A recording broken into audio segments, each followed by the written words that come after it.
What's with the glasses?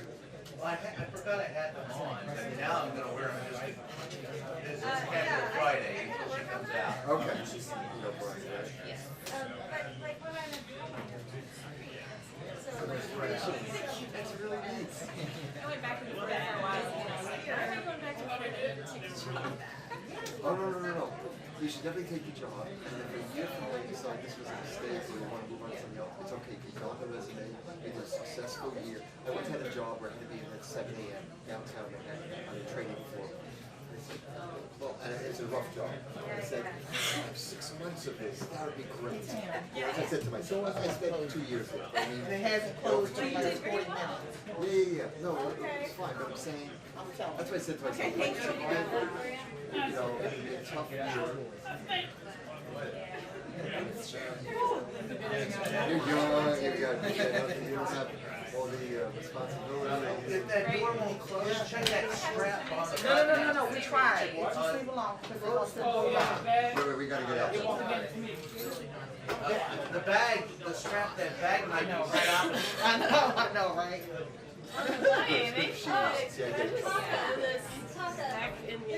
There's a toggle on it somewhere.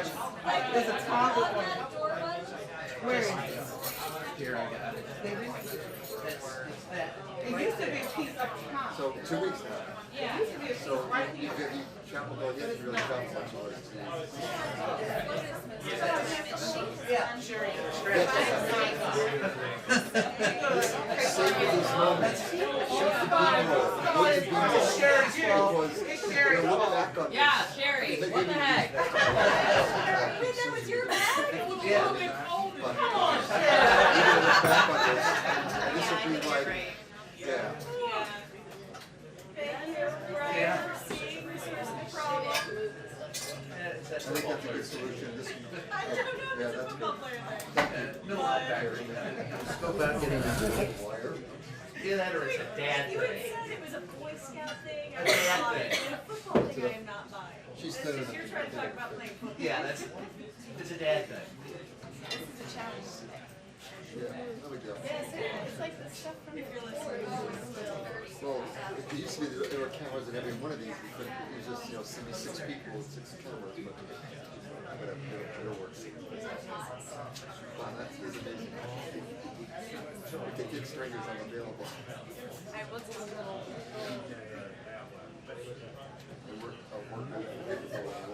Right.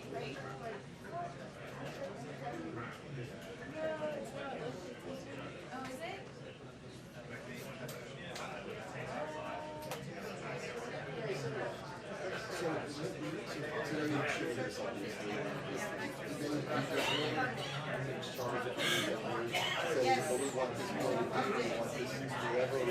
Basic coverage or something. They mostly let me do coverage on 1, 2 every once in a while. They want something Specific perspective or whatever.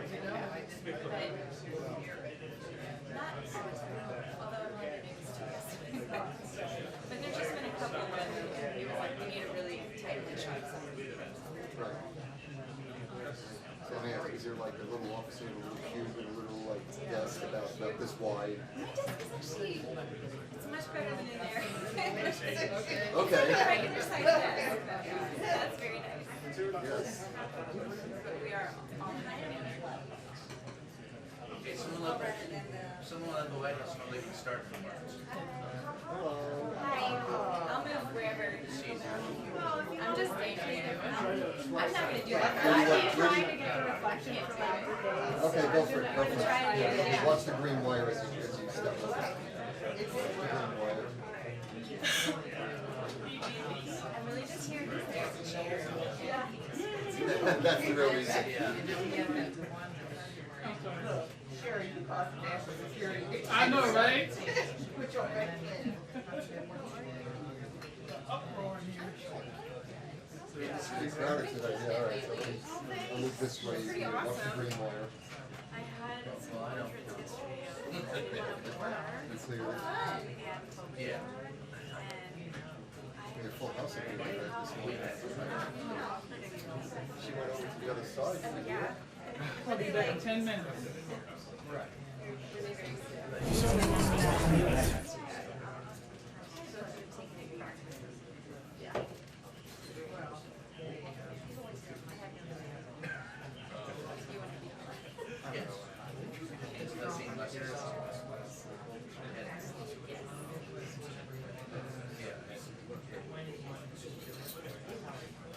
Right. That was 4 years of flying. Well, I was on vacation for 4 weeks. Took off in like 4 weeks. So it's like, Just like running around in the street. no, well, I went up to New York and then took a road trip and then like drove back and then took off on the 20th. Went to LA for a little bit, drove up to my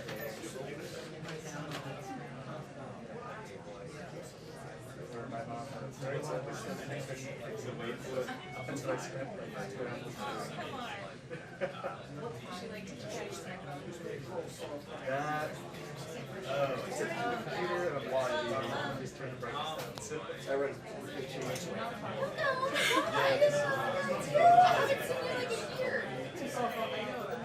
I was hiding. I will come give you a hug after this.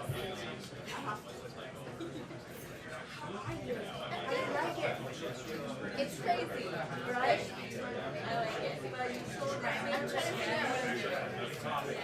I don't know yet. Started doing that.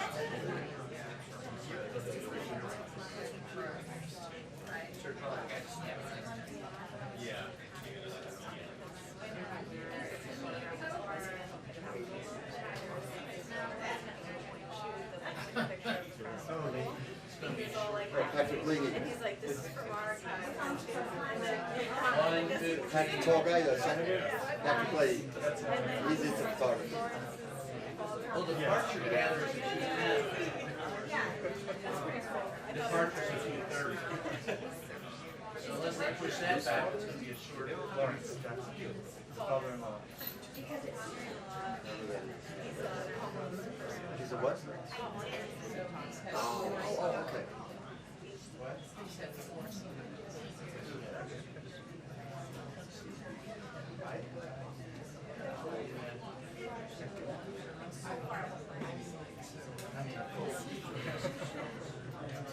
Oh, I'm talking locally, not, I mean, here.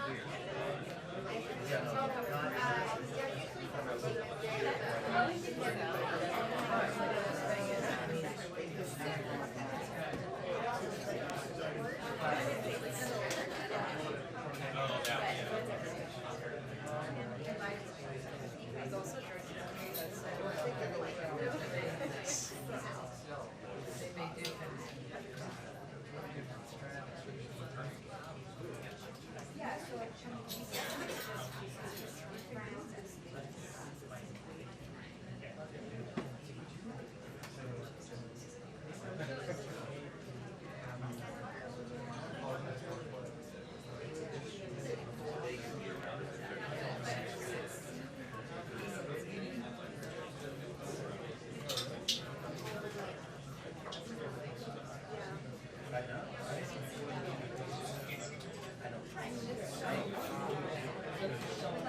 So is that there where yours?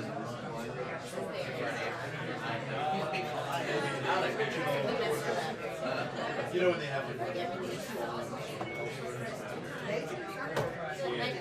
Yeah, they've started to do it in certain projects. That's probably like, that's just what it is. Trump did that too?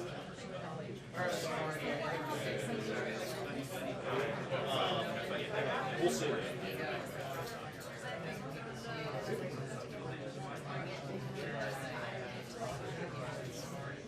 We might have room if you want to snuggle.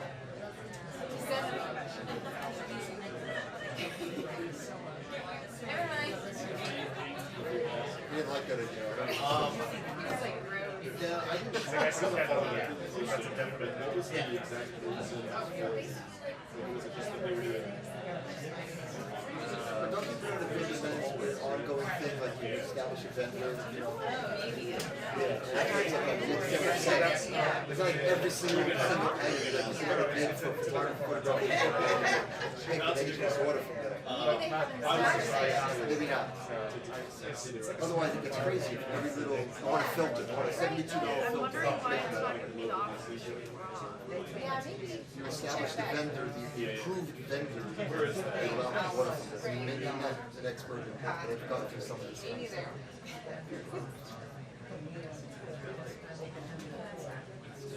remember one street went up on his lessons where he was saying he brings his own gear in because like what they were supplying was probably not the greatest. I'm a Canon stuff lister. It's probably a whole rigmarole to get rid of it. But the thing that I found it easier for them to donate it to some check to some program of the federal government to get rid of it. Yeah, But that's the least of your worries. I'm not in charge of that. Thank you.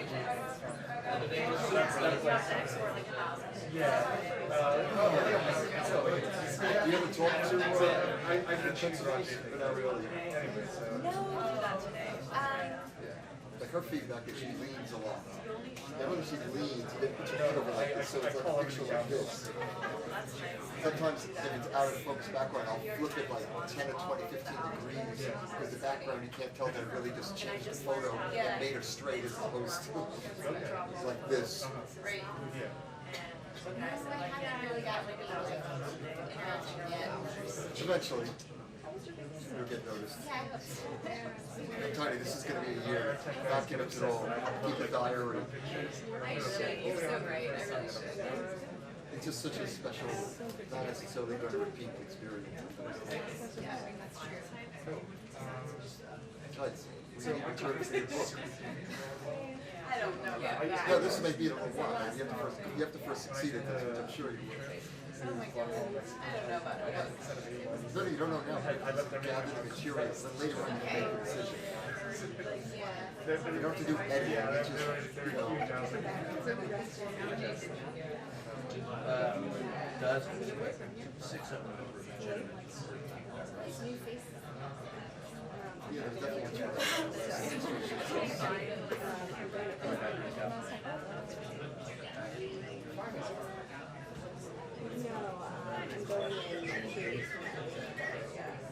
I imagine some of the people want to do all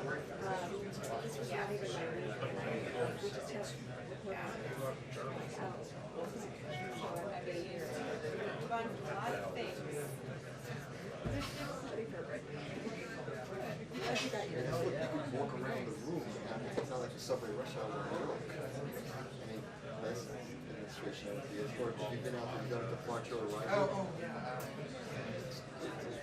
It's a third the size of what it would be. I'm not complaining about the latter, though it doesn't come over twice. Half dozen one six of the other.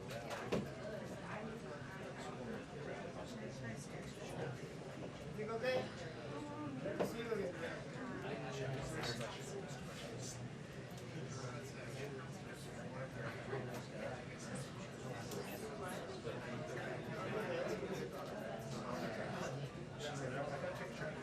You can leave this anytime you want. I'm going to get out here within the first 10 minutes. Within the first 10 minutes, I'm going to be elsewhere. I just want the shot of her coming in and then a couple of cases. Maybe I'll come back later. At that point, she'll be gone. Is that okay? The shot that Sarah Beth is getting, that's a tough shot. I tried once. I have not either. It's almost as if you should manual focus and then just hit the shutter button and hold it down. You know, get somebody standing there, gets focused right in, and just hold the button down. You know,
Yeah,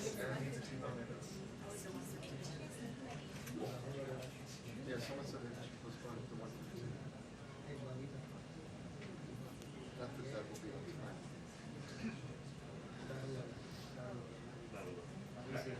I'm impressed how quick you did that. I'm impressed how quick you did it. You look like, Still 1:15. it's like metal telepathy.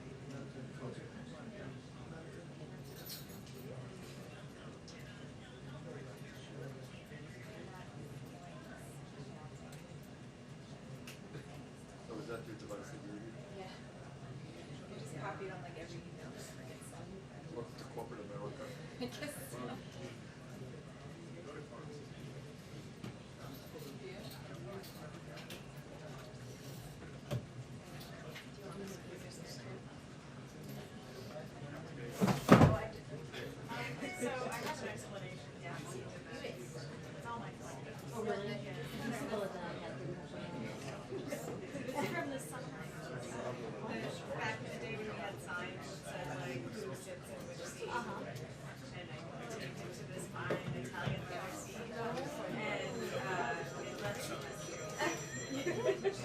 I don't feel the recipe, but then it will.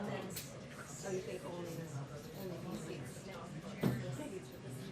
These seats stick together. Oh, even better. You got me a spot. Are you comfortable?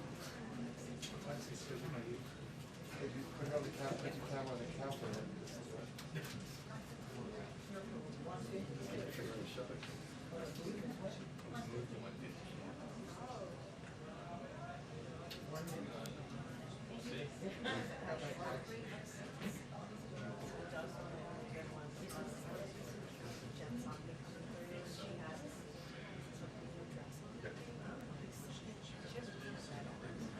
Contrast.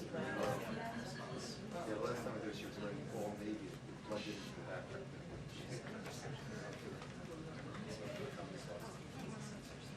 Do I have Reese Gorman? Hi, great. Can I have you move over here? Oh, and just, thank you. Great to see you. We can put it here. Yeah, you just stay right there. That's great. Thank you. Great to see you all.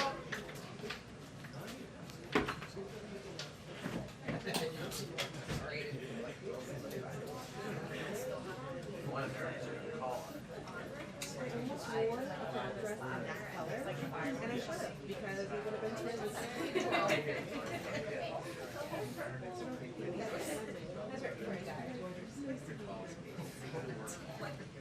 I like laid on the grass.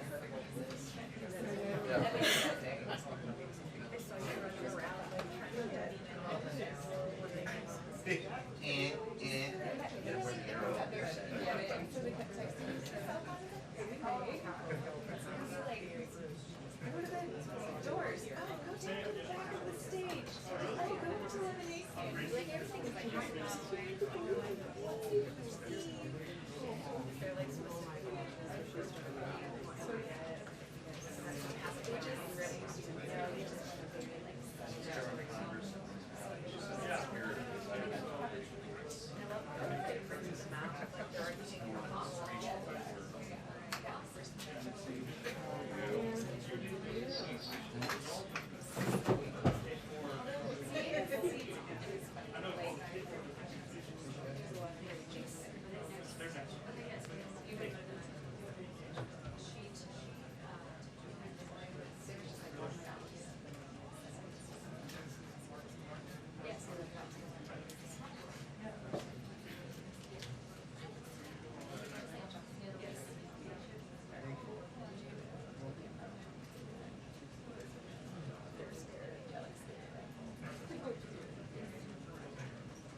That's right.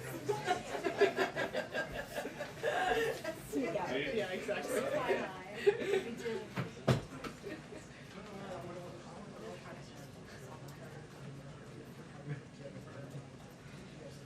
you get someone to stand there focusing and turn to manual, change the focus now.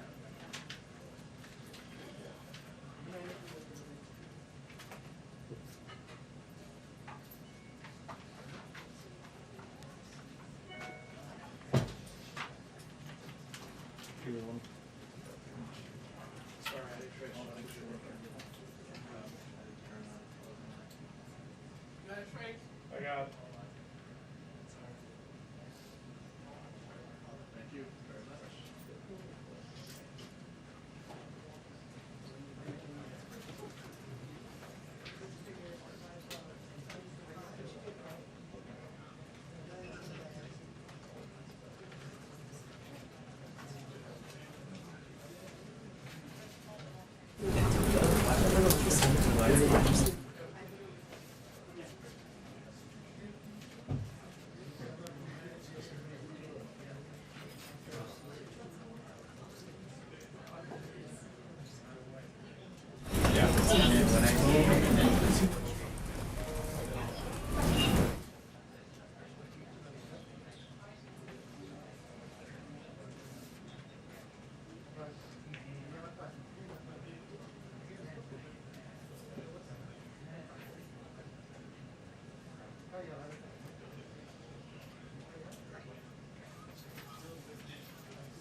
Hi, everyone.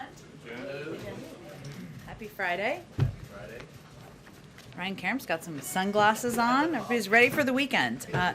Okay, I have a couple of items for all of you at the top. Last week, we launched the Supply Chain Disruption Task Force to monitor, engage, and act on current and emerging supply chain disruptions and bottlenecks. This afternoon, the White House is hosting a convening of the Supply Chain Disruptions Task Force with Secretary of Commerce Gina Raimondo, Secretary of Housing and Urban Development Marcia Fudge, Director of the National Economic Council Brian Deese, Domestic Policy Advisor Susan Rice, Council of Economic Advisors Chair Cecilia Rouse, and groups representing the full range of the home building supply chain, from loggers and lumber contractors, labor leaders, realtors, and affordable housing advocates. At this convening, these administration officials and key stakeholders will discuss strategies to address short-term supply chain disruptions in the home building sector and how they can work together to address them.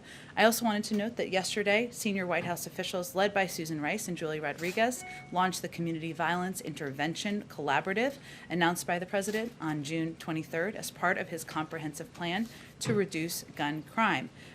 The community violence intervention is an evidence-based approach that has been shown to reduce violence by as much as 60%.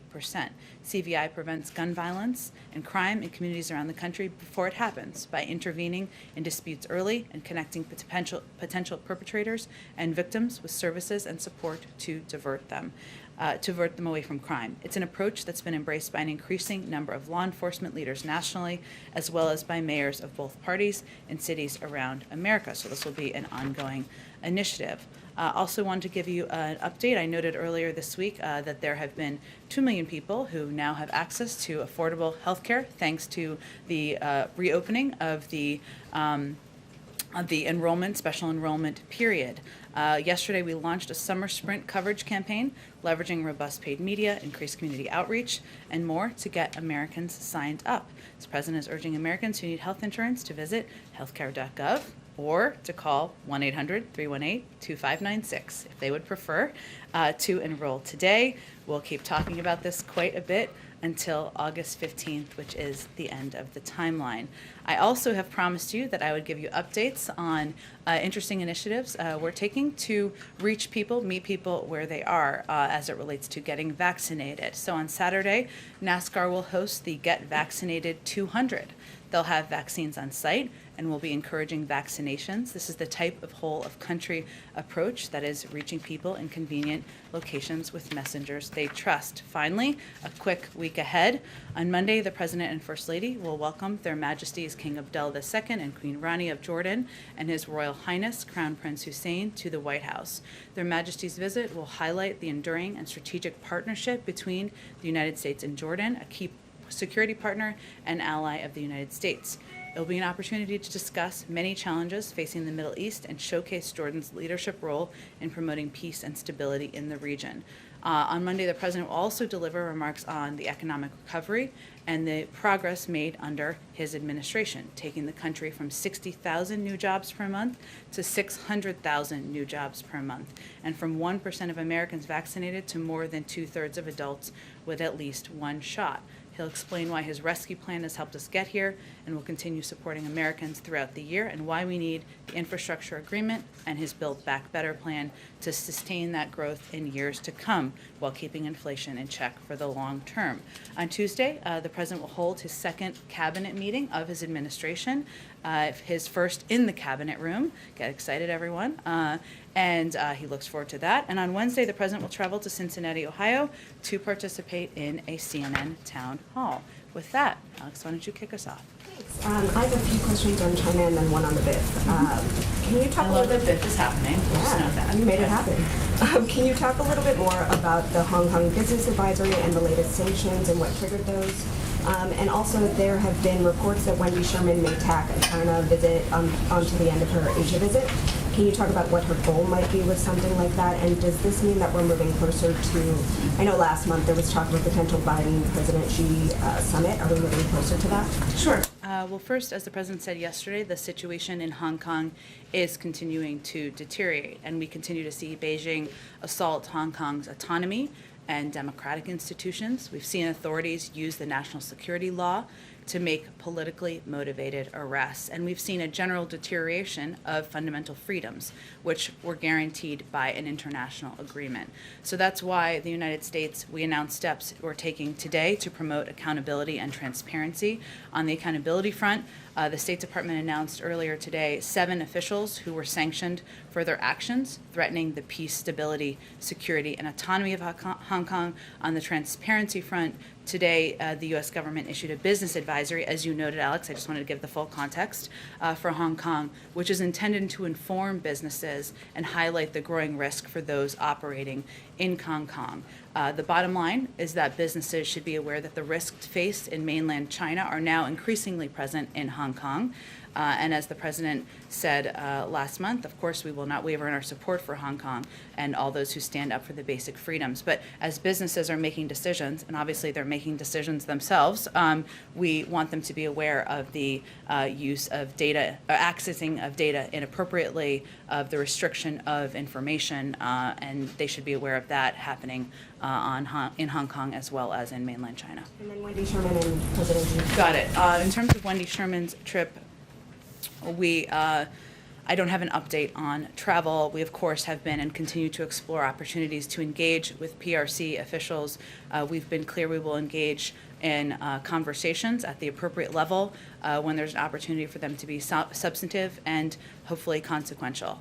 So I don't have an update on intended travel. Obviously, they're quite adept over there at the State Department of adding things as needed. And as it relates to plans for the President, as we've said, he will look for opportunities to engage with President Xi going forward. We don't have any particular plans at this moment, so no decisions have been made, but we'll continue to evaluate what's appropriate and what would be constructive in the relationship moving forward. And then just on the BIF, there are reports that it could be financed in part by tariffs on carbon-heavy imports, which could end up rising, hiking prices on goods for American families.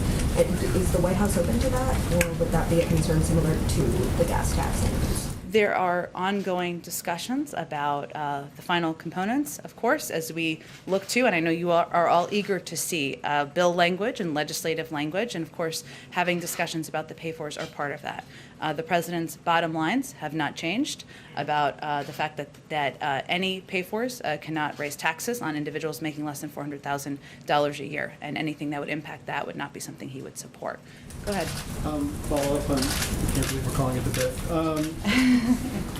Those of us old enough think of Back to the Future. Those who are younger, I don't know what they think of, but. Back to the Future category. Given the fact that discussions are ongoing, if the discussions are still ongoing come Wednesday, does the president believe that the Senate should vote, should take the procedural vote to move forward if there's no bill, text, or deal in hand? Well, I think Leader Schumer, of course, will be running point and leading the effort to determine and making the determination about the timeline, the process, and the sequencing of votes in the Senate. And we certainly work closely with him, but we certainly trust his path that he is mapping out for the legislative process. We have several days, I would note, before Monday for more information to become available. We'll see what is known. I will note that the president is quite familiar with the roller coaster and ups and downs of legislating, having spent 36 years there and even having had some successes over the last few months in working with legislators. We had a productive meeting. Members of our team had a constructive, productive meeting yesterday.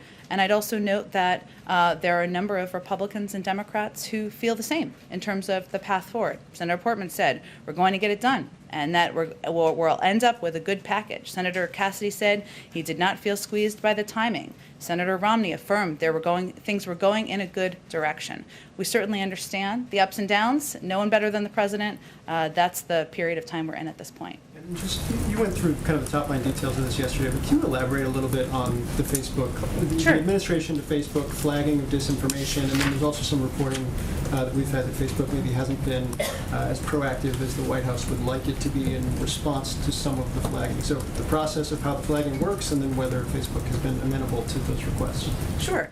Well, I would say first, it shouldn't come as any surprise that we're in regular touch with social media platforms, just like we're in regular touch with all of you and your media outlets about areas where we have concern, information that might be useful, information that may or may not be interesting to your viewers. You all make decisions just like the social media platforms make decisions, even though they're a private sector company and different, but just as an example. So we are regularly making sure social media platforms are aware of the latest narratives dangerous to public health that we and many other Americans are seeing across all of social and traditional media. And we work to engage with them to better understand the enforcement of social media platform policies. So let me give you an example just to illustrate it a little bit. The false narrative that remains active out there about COVID-19 vaccines causing infertility, something we've seen out there flowing on the internet quite a bit, in other places as well, which has been disproven time and time again. This is troubling, but a persistent narrative that we and many have seen, and we want to know that the social media platforms are taking steps to address it. That is inaccurate, false information. If you are a parent, you would look at that information and that would naturally raise concerns, but it's inaccurate. And that is an example of the kind of information that we are flagging or raising. And then has Facebook been as proactive as the White House would like in terms of its response to those flags? Well, I think as I noted yesterday, Phil, there are more steps that everyone can take. And I would just note again, this is a responsibility of officials speaking, of course, on behalf of the government. It's a responsibility of members of the media. It's the responsibility of citizens and civic leaders and people who are trusted voices in communities around the country. That has a broad definition. Social media platforms is one of them. And as we know, it is also there are also areas where a lot of people get news and information. Sometimes those are accurate news items reported by some of your outlets or accurate information shared by a neighbor. Sometimes there is information that is not. It is hard to discriminate, as we know. This is not a new issue, but it is an issue that is impacting people's lives. So a couple of the steps that we have that could be constructive for the public health of the country are providing for Facebook or other platforms to measure and publicly share the impact of misinformation on their platform and the audience it's reaching. Also with the public, with all of you, to create robust enforcement strategies that bridge their properties and provide transparency about rules. You shouldn't be banned from one platform and not others for providing misinformation out there. Taking faster action against harmful posts. As you all know, information travels quite quickly. If it's up there for days and days and days, when people see it, it's hard to put that back in a box. And of course, promoting quality information. Algorithms, I don't know how they work, but they all do know how they work. So those are some of the steps that we think could be constructive for public health, for public information, for public, and the right of the public to know. Go ahead. Just to quickly follow up on the Facebook aspect of this, you said yesterday that 12 people were producing 65% of the misinformation on vaccines on social media platforms. Do you have a sense of who those people are? Are they bad actors like Russia? And Facebook responded yesterday after the press briefing. They say that they removed 18 million pieces of COVID misinformation. They've connected more than 2 billion people to reliable information. So does the White House find that sufficient? Clearly not, because we're talking about additional steps that should be taken. And frankly, information that media organizations could decide whether you're going to report on or not. I'm not talking just about the misinformation storyline. I'm talking about these individuals. I'm talking about how prevalent the spreading of this information is. The public has a right to know. That's the point that we're making, and we're dealing with a life or death issue here, and so everybody has a role to play in making sure there's accurate information. Obviously, those are steps they have taken. They're a private sector company. They're going to make decisions about additional steps they can take. It's clear there are more that can be taken. And actually, on the foreign government piece, because I think that's an important point, or important, interesting question.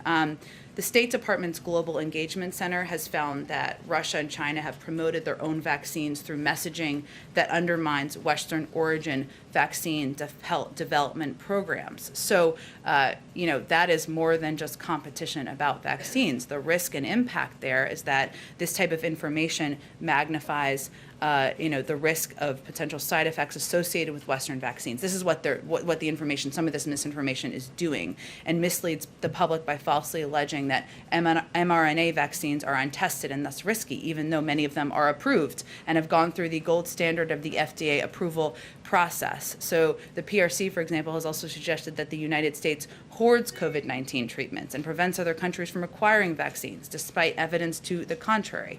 But certainly pushing information out there that these tested, approved vaccines are ineffective and unhelpful. A lot of people on these platforms, they're not discriminating, as you all know, between the source of the information, and that is damaging as well. So we've seen that trend. And one more, if I could, just on Afghanistan. Thank you, Jen. As we look at the withdrawal in Afghanistan, what is your assessment of the Taliban's advancements? We heard from the president, he said the likelihood that there was going to be the Taliban overrunning everything and owning the whole country is highly unlikely. Does the administration still believe that the Afghan government can maintain control of the region? I think that what the president was conveying is that it is not inevitable, and we have provided a great deal of support, supplies, training. We're continuing to do that. We will continue to provide security assistance in the coming months to the Afghan national forces, but it is up to them to determine, are they going to unite as a country? Are they going to stand up and fight against the Taliban? And it's really in their hands at this. It will be in their hands moving forward. So his point is that it is not inevitable. There has been no intelligence assessment that has said it is inevitable, even as we are assessing what the consequences could be. Go ahead. Thanks, Jen.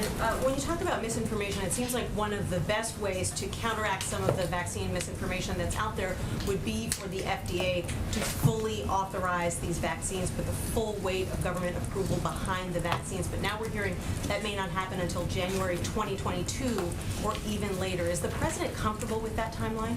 The president's comfortable with scientists and data experts moving on the timeline they see is appropriate. And I don't know that we know that to be factually true, to that to be the main driver. I haven't seen data to suggest that the main driver of it is if it's formally approved or not. A lot of the misinformation that is traveling out there is about the consequences and the impact of the vaccine. It's not always tied to or necessarily tied to whether it's been formally approved or not. Obviously, that may give medical experts or others some greater level of confidence. We will see, but the president's going to leave it to the FDA to determine the timeline. So the president doesn't have any concerns about the length of time that the approval process takes currently at the FDA? He's going to allow them to move at the pace of science. Okay. And then I want to ask you about the new reporting about Joint Chiefs Chairman General Milley, who had apparently some very serious national security concerns just before President Biden took office. Did he brief then President-elect Biden about his fears about a strike on Iran or about the possibility of an attempted coup? I'm not going to speak to private national security conversations, I should say.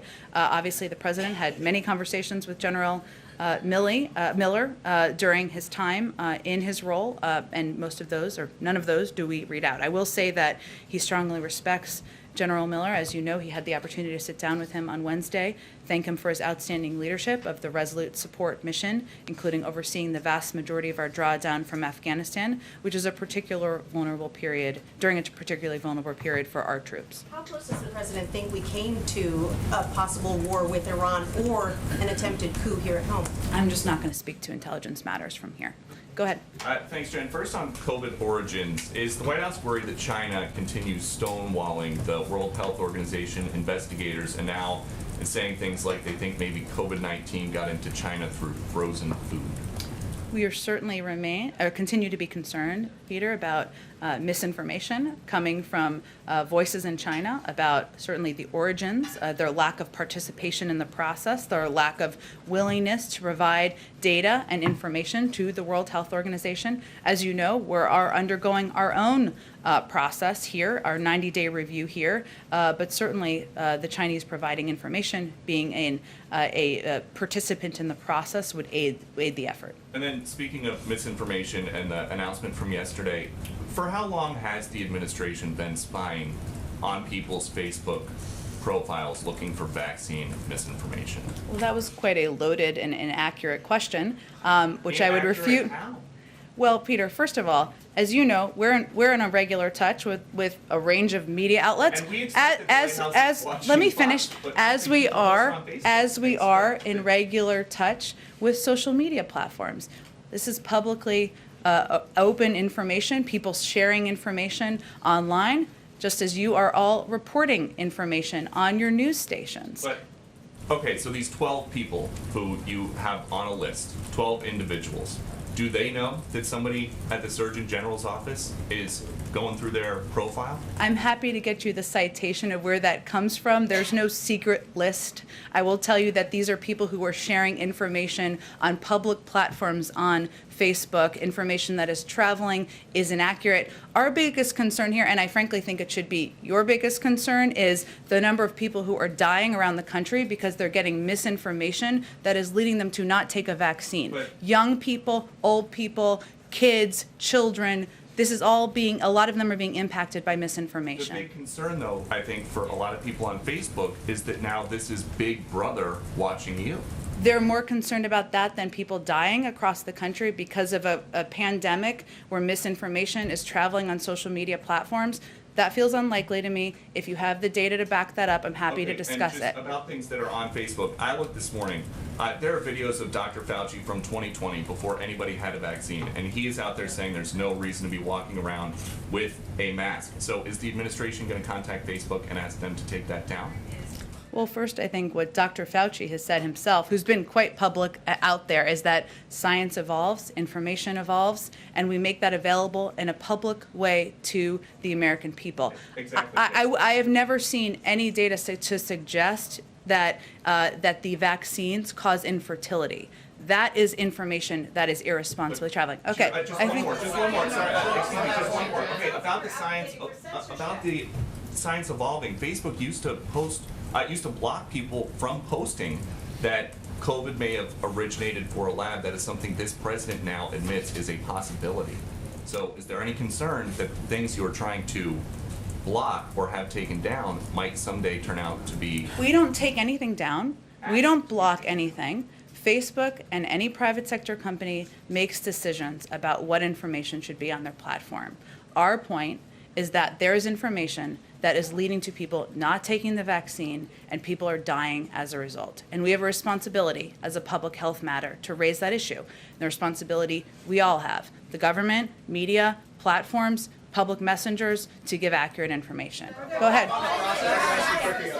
About the 12 individuals that are on that separate site, it's not from the White House. I don't have the source in front of me, but we've read it as well. Can you give us a sense of who those individuals are, as was asked before, and what specifically you've given a tough message to the social platforms that they should do more, the social media platforms. What from this podium is the message to those individuals, the 12 of them, who are responsible for 65% of the misinformation that's out there? The message is the same message as it is to every person out there who has a platform, whether that is an elected official or that is a person who is a civic leader.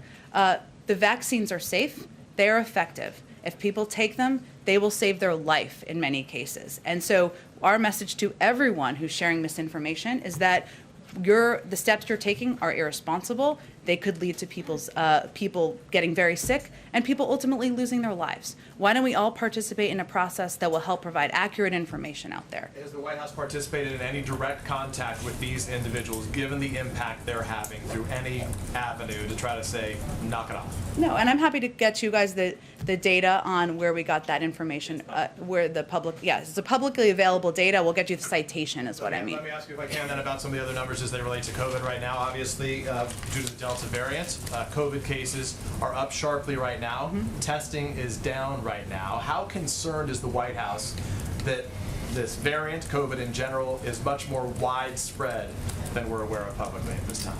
You know, it's a great question. I don't want to speak out of turn here because it's really a question for the health and medical experts on how they're tracking it and how concerned they are. We certainly know on transmissibility and based on the CDC data that the Delta variant is impacting the majority of people who are getting sick with COVID now. We also know that 99.5% of people who are in the hospital are people who are unvaccinated, and people who are dying of COVID unvaccinated. The data is very clear. As Dr. Walensky said on an earlier briefing today, this is really becoming a pandemic of the unvaccinated, and that means getting vaccinated, you can save yourself. Is there anything the White House is doing differently? We saw the president proudly in Philadelphia shaking hands with a lot of folks when he was there for his voting rights speech earlier this week. We saw something similar last week when he was in Illinois. Given the reporting about some breakthrough cases right now, are there any things that the White House is doing differently as it relates to your own staffing or the president's handling of his sort of activities due to those new numbers? No, we are vaccinated. The president's vaccinated. We are all vaccinated. So breakthrough cases are not something that you or Americans should worry about. We still have a testing protocol and process in place for White House staff, so that has continued. And for those individuals that he would be shaking hands with, there's not any. Basically, shaking hands is good if you're vaccinated. We abide by public health guidelines as it relates to the president's engagements, and if public health guidelines changed, which I'm not predicting, we would continue to abide by them. Go ahead. I'll come to you next April. On the meeting that you're having with the housing industry today at the White House, how concerned is the White House about the supply shortage in the industry leading to inflationary pressures? Is that a serious concern? Is that why this meeting is being held? The meeting is being held as part of our effort to connect suppliers who have said in the past to our economic experts they don't always have the opportunity to talk to one another. We know because of the pandemic there have been supply shortages in areas that have led to a reduction of new building and construction, which has led to also an increase in housing prices because there are certainly not enough houses on the market. So that's what it's related to, is an opportunity to discuss with them, bring them all together in a room, and it's part of our multifaceted effort to address issues in the supply chain.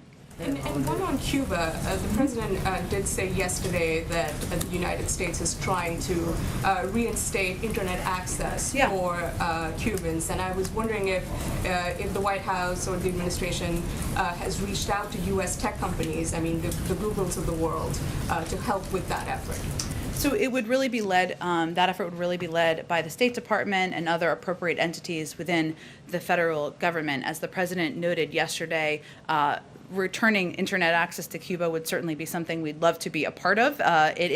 We're looking at what our capacities and what our tools are we have. In terms of more specifics, the State Department would be the best entity to talk to about it. Go ahead. Oh, sorry, April, go ahead, and then I'll come to you. Okay. Voting rights. Yeah. Tuesday, President Biden said he called for activists to act on the issue of voting rights. What did he mean by that? Is that to escalate it higher to Republicans so that they can change their minds and maybe stop using the filibuster? And also, what does he think about what happened yesterday with the arrest of the Congresswoman and 9 other black women who peacefully walked through the Senate halls in the Hart Building, chanting and singing, and were arrested, not taken to the holding area, but taken to a jail cell?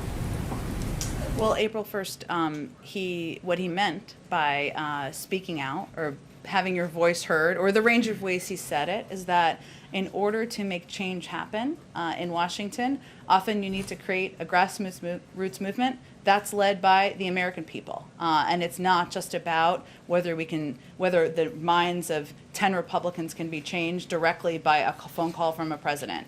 It often requires activism, engagement, a vocal opposition or excitement from members of the public. That's going to take a lot of different forms, right, and formats. It can take letter writing, phone calling. There's peaceful protesting. There are a range of mechanisms for that, and certainly our country, even in recent years, has a great history of that. And these members who were, some of them were members, I should say, one member who was arrested yesterday, they were peacefully protesting. I would note that our support for the right to peacefully protest and to voice support for moving forward on voting rights is exemplified by the fact that the vice president is currently meeting right now with a number of members. They're here. A number of them are at the White House discussing exactly this issue because we want to be standing by their side in this effort. So some of the civil rights leaders are here, as you said, but last week when the civil rights leaders were here, they said this is a summer of action. They're expecting more protests. Reverend Barber says he's going to have a bunch of women out on Monday. There's going to be more protests on Wednesday, more arrests. They're anticipating arrests to bring more attention to this. Does the White House support that civil disobedience for arrests? We support the right to peacefully protest. We support people having their voices heard, and certainly there are a few issues that are more fundamental to our rights in this country than the right to vote. Go ahead. Thank you. I'll come to you right next, if that's okay. Go ahead. A clarifying Sure. question and then a follow-up on Afghanistan. Yeah. Yesterday you said that 10,000 SIV applicants, 20,000 Afghans have applied, and that about half of that have completed necessary paperwork to move forward in the process. Just what's move forward in the process? Does that mean 10,000 SIV applicants will be evacuated? No, that's not what it means. It just means that they're in a later stage of the process. So it was just giving an update kind of on the pure sheer. And as I said yesterday, that doesn't include family members. That includes individual interpreters or translators. So it just means they're farther forward in the process. There's another step in the process, which is security vetting, which would need to be completed before any individual is relocated to a base in the United States. Individuals could be relocated to third countries before that process is completed. So it was just an update kind of on where people stand in the process. And then just to take a step back too, why did the administration wait until June 24th to commit to the evacuation? Why not have this be one of the early steps right when the president announced this in April, I believe, while American troops are still on the ground? I mean, announcing this just days before the combat mission is essentially over would seem to complicate the mission. Well, I would say first, there's always ongoing discussions, both with our partners in the region and others, before an announcement is made. And sometimes it requires a process to get to the point where you are making an announcement about the relocation of thousands of individuals out of a country. Second, I would say we've also committed to not only relocating these individuals in advance of our servicemen and women coming out of Afghanistan. We have quite a capable Department of Defense and diplomatic apparatus in Afghanistan and around the world to implement this, but we've also committed to continuing this process from there and having a diplomatic presence on the ground from there. So this is not a process that will end, but this is a process that we announced at a time when a final decision was made based on a range of factors internally. Have any third countries outside of U.S. territories given the U.S. commitment, the administration commitment, that they will house SIV applicants while they're still having their applications We're having a processed? range of discussions, as you know, when we're at the point where we have final agreements, and we're confident that it won't impact the security of individuals who are being relocated. We'll share all of that information with you as well. There's no commitments as of today. I don't have any updates to provide to you today. Go ahead.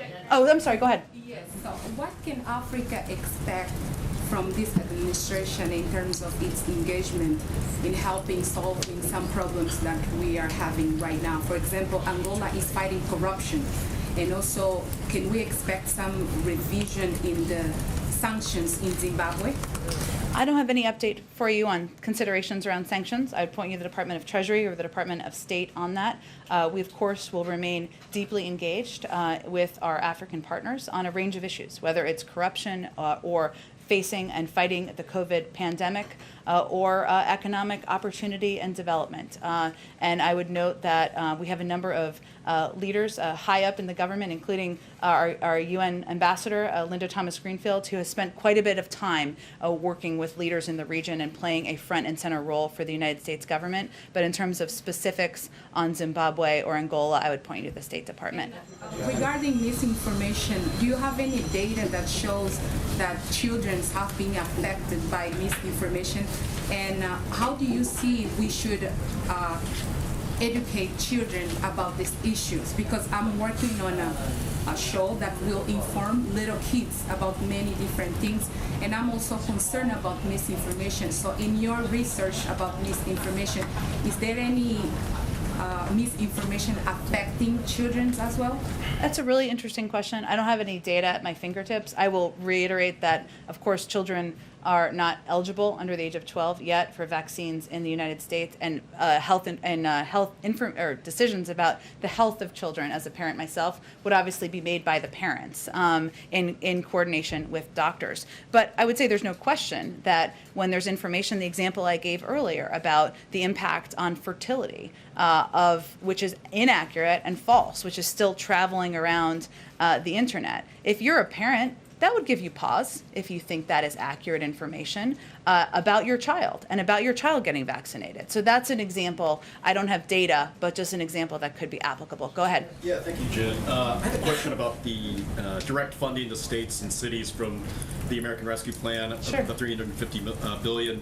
Let's talk to the Treasury Department. About $200 billion has gone out, and several cities and states that have been quick to allocate that money. But there's other mayors and governors who I've talked to who have spent very little of that funding so far. In some cases, none of it, either because of battles with their state legislatures over the funds, their late budget cycles, lengthy public input processes, or they're simply doing better than expected revenue-wise, and so there hasn't been a sense of urgency for them.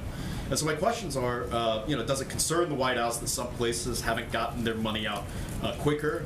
And does the White House have a message to governors and mayors that don't have any plans yet to spend their funds? And finally, does that signal the situation I described of some folks not spending their money quickly? Does that signal that the money wasn't urgently needed? Well, I would say first ensuring that states and local governments had the funding they needed to keep employees on the job, to keep cops on the beat, to rehire them in many cases, was a priority when we were negotiating the American Rescue Plan for a range of elected officials, including mayors and governors across the country, for good reason.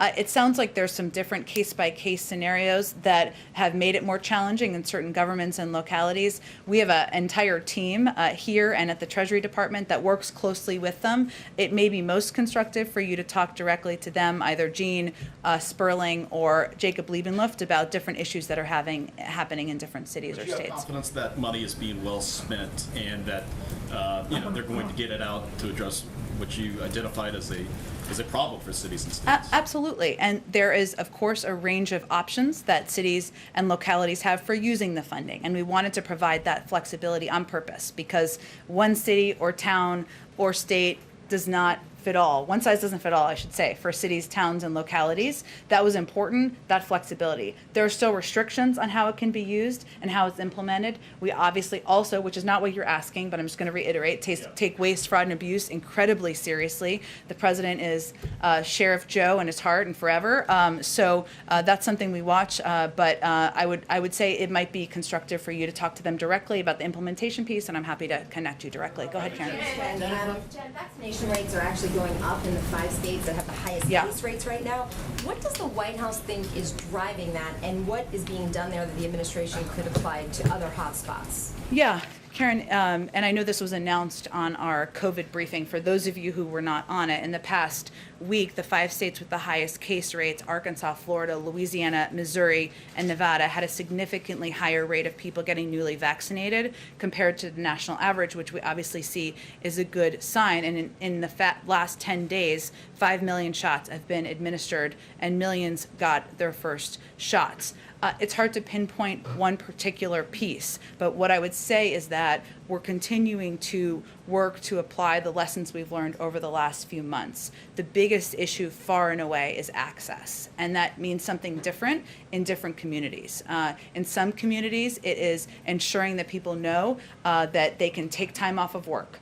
Because of the kind of jobs they're working. In some communities, it is meeting people where they are, in places of worship, mobile clinics, which is something we're doing a lot in rural communities, walk-up pharmacy appointments at their workplace or in schools. We are also continuing to fund, support, trusted messengers, because we have seen time and time again that it is more effective, and many of you have covered political campaigns. This is not a surprise to most people who have covered political campaigns.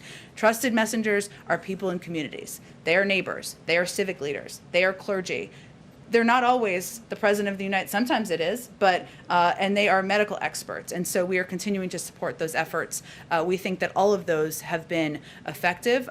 There's still more work to be done, but certainly that's encouraging those trends that we've seen. How concerned are you, though, that things have to get worse in these hotspots before they get better, that fear is driving the vaccination rate? How concerning is that to the White House? Well, that is not our preference. That is why we have made vaccines so readily available for months now. That's why we have employed these tactics for months now, making vaccines readily available, accessible, working with trusted messengers and partners. We also, though, have seen in some communities where local news stations are covering young people, unfortunately, who are getting sick, some being put on ventilators. I don't know, I can't tell you from data what impact that is having, but we are seeing in areas where there are lower vaccination rates, some positive signs over the last week. We'll see if that continues. Go ahead. Thank you. I have 2 COVID questions and 1 voting rights question. I will Okay. try to make it fast. On COVID, you and Dr. Walensky have used this phrase, the pandemic of the unvaccinated. And I am wondering if any part of that is the administration distancing itself from responsibility for the pandemic, because you've been trying to get people vaccinated, or if it's a scare tactic. Well, I would say first, the data speaks for itself, which 99.5% of people who are in hospitals because of COVID are unvaccinated. What it is our responsibility to do is provide accurate public health information to the public. It is also our responsibility to stay at it and continue to communicate, to fund programs, to support trusted messengers, to get out into local communities, to use what we see as creative partnerships, to meet people where they are. We haven't stopped that. We haven't halted it. We haven't even slowed it down. But certainly from the public health experts, et cetera, and I repeated what Dr. Walensky said, because she is, of course, a doctor, and I am not. It is important for people to understand that the vaccine is safe. It will protect them, and it is as simple as that. And sometimes. On Olivia Rodrigo, was this sort of a one-off thing? I know that you had worked with other celebrities before and you announced the NASCAR thing, but is there more work with young celebrities or country stars or anything else that's coming, or was that more of part of the month of action that's behind us? Wouldn't it be great if this was the cue for like Blake Shelton and Gwen Stefani to come out from? That would be awesome. I wish that was happening today. It is a part of an ongoing effort, and we want to partner with trusted voices and individuals in communities, many of whom you will never have heard of, and they may have 5 Twitter followers if they're on Twitter, which they probably are not if they're not on the coast and not liberal. But we will also we'll also work with celebrities, and we will also work with individuals like Olivia Rodrigo. I know I said this the other day, but obviously she's a very well-known pop star. She's 18 years old. She doesn't have to use her time to do this. She is speaking to a broad swath of an audience that I bet you is not watching the White House briefing and is probably not watching the President of the United States. And we recognize that we need to meet people where they are, including as we use partnerships and media and engage with media as well. Go ahead. And I'm very sorry to have one more, but on voting rights, the President on Tuesday called on Congress to pass federal voting legislation. He spoke about the urgency of it. The question is, what comes next? Is he going to travel around the country and make this case? Is he going to go up to the Hill and have meetings specifically about voting rights? I know that he's talked about, activists need to build the grassroots, but some activists are sort of pushing back on that idea, saying, like, we can't always be the ones that are asked to do the work. He's not saying to do it alone. He's saying, I will be with you. But he's also saying that grassroots activism is what is going to move and change the country for the better. That's always been the case throughout history. In terms of what he will say and do, I don't have any scheduling announcements for you at this point in time. But he has said this would be a cause of his presidency. That means he will use his time, use his platform to make sure he's speaking about, elevating it, engaging in it. And as you know, the vice president, this will be a top priority for her. She will be front and center for the administration on this issue moving forward. Go ahead. Thanks, Jen. Just given the Wednesday timeline that Senator Schumer has laid out, what will the president be doing over the weekend to help things move along? Will he be making calls all weekend? And then what's his response as well to Republicans who are concerned that tougher enforcement in the IRS won't be enough to generate enough revenue? Well, first I would say the president has proposed a number of ways to pay for these proposals that have been out there in the public and has been a part of these ongoing discussions, which are continuing. And those proposals, he has a number of proposals out there that will more than cover the cost of this infrastructure agreement that do not violate what the Republicans have said is their red line in this case, which is the 2017 tax cuts, regardless of his point of view on that. We'll take that on in the Build Back Better reconciliation package. In terms of what he will be doing, the president is ready, willing, able, looking forward to playing any constructive role he can play in getting these pieces of legislation across the finish line. Will that mean phone calls? Sure. Will it mean bringing more people to the White House? It probably will. But I don't have anything to kind of lay out for you here. And separately, has the intelligence community attributed the Kaseya ransomware attack to the Russian government, and has it been concluded that the RNC was indeed hacked? Well, first I would say the RNC put out a statement when that news came out saying it was a third party that had their information accessed, not the RNC, a vendor of the RNC's. I'm not aware of the information they're changing. I would point you to them on that. The FBI is, of course, doing an investigation and in touch with them. I don't think they've put out any new information since then. In terms of the Kaseya attack, we have pointed to the fact that that R-Evil has many cyber experts have assessed their engagement here. We have not attributed the Russian government's involvement in this case. It's an ongoing review, but we don't have any new information on that front. Go ahead. Madam Jen, I'm curious if the uptick in the Delta variant, if that is playing any part in where the president is leaning in terms of extending that federal mask policy in public transportation. I know it's set to expire in September. Is he leaning towards extending that even more? We've seen some health officials say that they want to extend it even now. Well, he's going to lean into the advice of his health and medical experts and teams on any steps that need to be taken to keep the American people safe. Given we're talking about September, I know that feels like a short period of time away. It is actually some time away, but he'll continue to receive updates from them on a range of issues as it relates to COVID. I'm sure they'll discuss this and their views.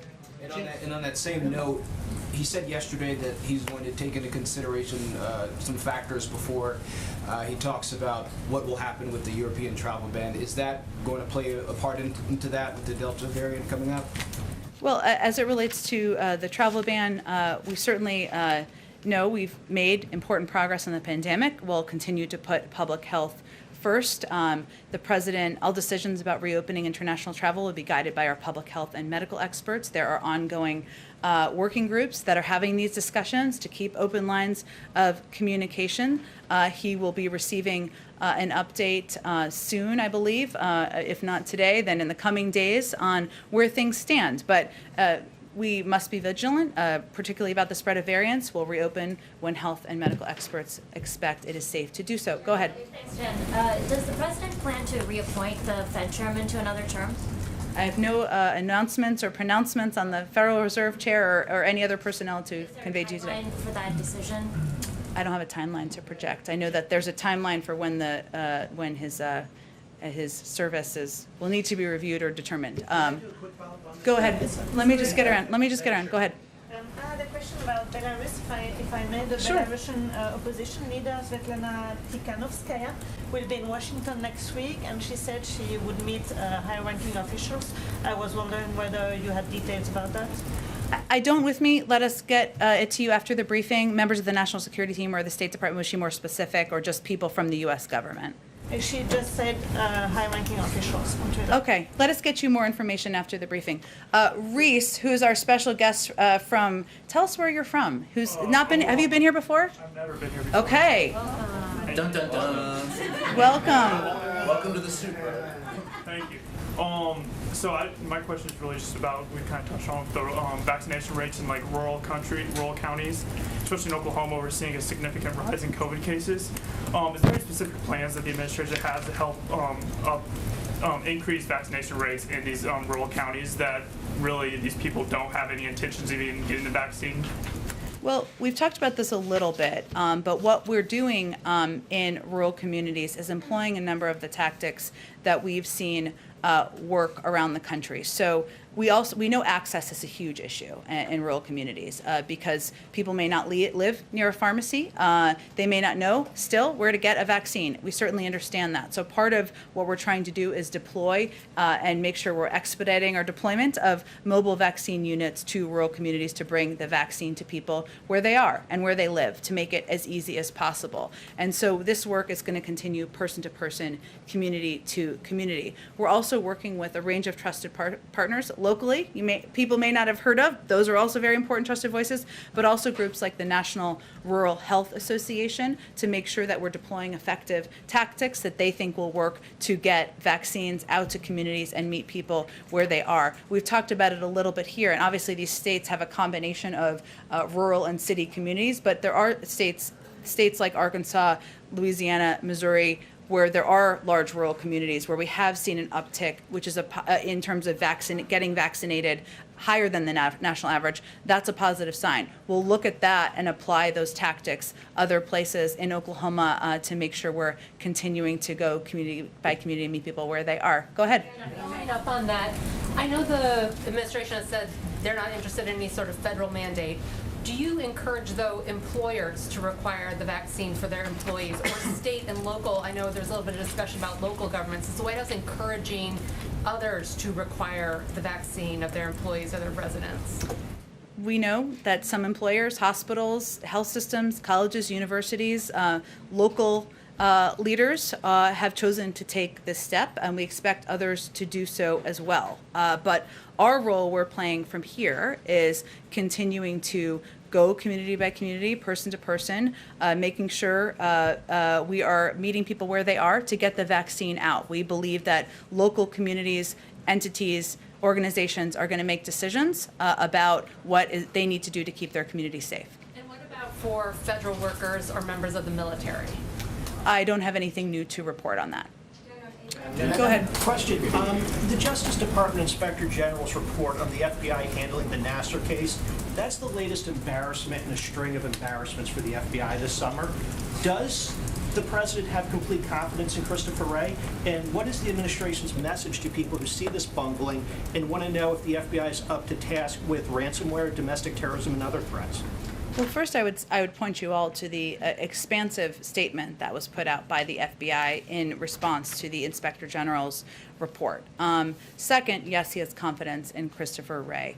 Third, as it relates to ransomware, this is an across-government interagency effort, one that we have not seen done in the past. I gave a little bit of an update and a readout of it yesterday, where we're tapping into all of the resources and expertise across the federal government. The FBI has been a key partner in that, as have another number of entities in our national security team who can play a role in fighting against ransomware. Go ahead. Oh, go ahead. And then we'll go. I'm sorry. Go ahead. We'll get you doing back. Go ahead. Thanks. Oh. Go ahead. Sorry. Okay, so you haven't talked about APEC. This was a conversation that the president had this No morning. one's asked about it. Now's the moment. And so there seems to be a convergence between President Biden, President Xi, and also President Putin in terms of making and sharing and distributing vaccines. My question is the mechanism of it. We know that APEC supports the TRIPS waiver, as does President Biden. Was there pressure from APEC member countries to have the U.S. put more diplomatic pressures on WTO countries to pass the patent waivers? Well, first I would say the president's view continues to be exactly as you laid it out there. This is a ongoing process, and Ambassador Tai is our lead representative in these discussions and negotiations. The APEC summit, for any of you who watched parts of it, was virtual and was individuals delivering sets of remarks. It wasn't an interactive opportunity, I would say, and President Xi actually delivered pre-recorded remarks, so he wasn't even there participating in person. Just to follow up on the health misinformation. Or on virtually live, I should say, yes. Following up on the health misinformation, do you consider claims by some in the conservative circles that ivermectin, am I pronouncing that right, as a promising treatment for COVID as misinformation? I know that the FDA has weighed in on this, I believe in March, but I just wanted the administration's latest position on the drug. Information that's inaccurate, we consider misinformation. So I don't think it's more complicated than that. Go ahead. Go. Let Ebony go. Do we what? We were supposed to gather it. Yeah, we were supposed to gather. I'm just making sure that. Oh, okay. Brian, thank you. You get an internship or something. I don't know. We will have 4 more minutes left, so we'll get to as many as we can. Go ahead, Ebony. Go ahead, and then we'll go. That are meeting with the vice president today, most of which have basically said that they want the president to really talk about the filibuster, nuking it or reforming the filibuster. And so with each of the meetings that they're having, I'm still coming out wondering what is the hope that's going to happen, because just about every single woman that is in that room has spoken about it. That's my first question. And even though you've also said that there isn't a plan right now for the president to go to Arizona or to go to other states, why isn't there right now that kind of plan? Because they have come out and said that the administration has put a lot on them, but they're waiting to see something back. Well, I've laid out for you what we know about our schedule, which is through next Wednesday. So it doesn't mean that he's not going to go out in the country and talk about a range of important priorities in the future. And I don't want you to take it that way. That was not what I was implying. But we have about 4 days out here in our terms of our scheduling that I can provide to all of you. As it relates to the women who are in this room, let's see, maybe they'll go to the stakeout and they'll talk about their meeting and their engagement. And the message that the president is sending, the vice president is sending, is that we're absolutely committed to getting the For the People Act signed into law, that we're committed to advocating for, to elevating voting rights as an important issue for people across this country. And I think our actions clearly exemplify that. Go ahead. A clarifying question on how you identify this misinformation. I'm wondering if you could tell us specifically how the administration identifies what is misinformation and then how you flag it to Facebook. That's one. 2 is how many times has the administration flagged this kind of information? And then 3, how long has this been going? And then finally, I know that you are deadly serious about this conversation. You talked about how this is life and death. But are there any types of safeguards that the administration is putting in place to make certain that they do not chill free speech while they are going after this kind of disinformation? First of all, to be crystal clear, any decision about platform usage and who should be on the platform is orchestrated and determined by private sector companies. Facebook is one of them, right? And there are a range of media who also have their own criteria and rules in place, and they implement them, and that's their decision to do. That is not the federal government doing that. It is life and death. It is a public health issue in the country. That's why the Surgeon General was here talking about it yesterday. There are trends. We can see, you can all probably see on Facebook and other social media platforms. And so what we raise are issues like there is a lot of information out there about the false claim that COVID-19 causes infertility. Everyone in this room knows that's factually inaccurate. We raise for them in our direct channels, of which every administration has always had with every social media platform, that we are seeing this trend. It's troubling. That information's inaccurate. But specifically, so you're not going after, you're saying these are general areas of misinformation that you should take a look at, not specific posts. Yes, it is also publicly available who the individuals are who have spread most of the information. It wasn't publicly available by the United States government. It's publicly available information. So that's how it works. Okay, thank you, everyone. I've got to wrap it up. I'm sorry. Have a great... Okay, Brian, go ahead. Last one. Very quick. On Afghanistan, though we're not engaged, no. Brian, why don't you come back here? They've got to gather. They've got to gather. I got to get to the gather, too. Okay.